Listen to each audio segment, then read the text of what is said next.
Once more with Feeling on Wisconsin, here on this Newsmax special, America Votes.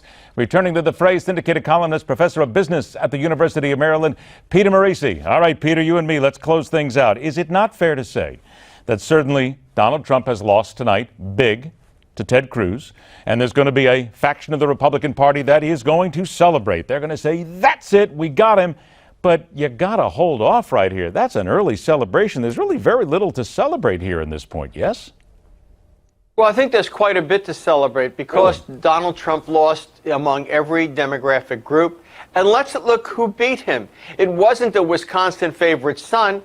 It was a conservative from Texas, someone who you wouldn't expect to run well in the North. Basically, the Republican establishment pulled out all the corks. It's the state with the Speaker of the House and a very popular conservative governor among the national Republicans. They said, don't vote for Trump. And they didn't vote for Trump. So I think it's a win for them, and it's a big win, and they should celebrate. Okay. Does it mean that they get the...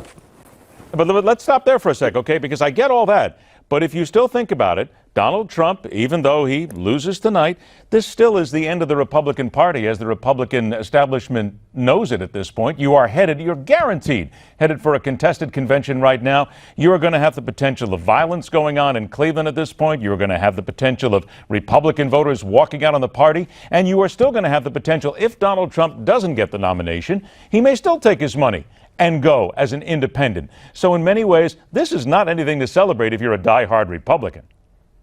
Well, certainly the party is very divided, and it doesn't have a leader from the center that can speak with authority. For example, if there's violence at the convention, who brings the violence there? What is the source?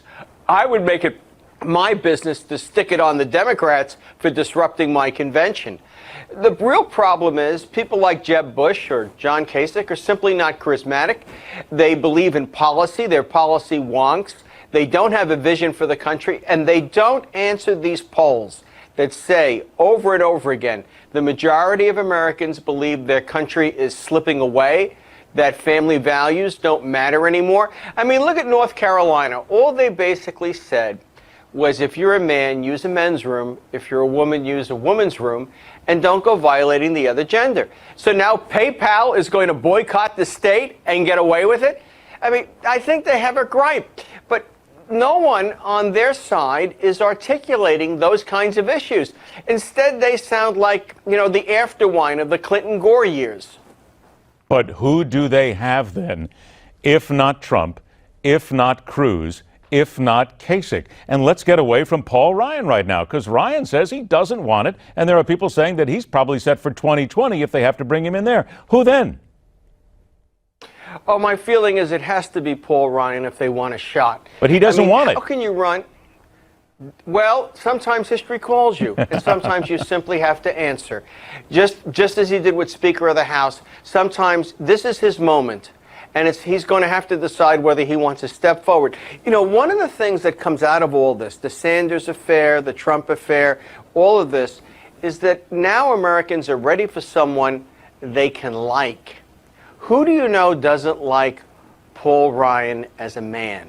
That could be very, very important if we get into this kind of contentious situation. Hillary Clinton has a long shadow. The FBI is ready to, come up with its findings and so forth. And she really is exposed as dirty as she really is. Mm-hmm. The real question I have about Ryan is he willing to take out the baseball bat with the nail at the end, disassemble her record as Secretary of State, and so on and so forth, like Dick Morris says. The question that everybody is waiting for to find out who is willing to do that to Hillary Clinton. We'll make that the final word. Peter Morici, always a pleasure, my friend. Thanks so much for joining us. Let's go ahead one more time and look at the numbers that we have. First of all, on the all-important Republican side, again, Ted Cruz was expected to soundly defeat Donald Trump. He has done that. 52% of the precincts now in Ted Cruz, far and away the winner, 51% to 33% for Donald Trump.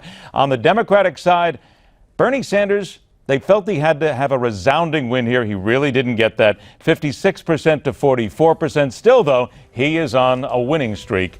And everybody now, Hillary Clinton's already in New York. She's going to work there.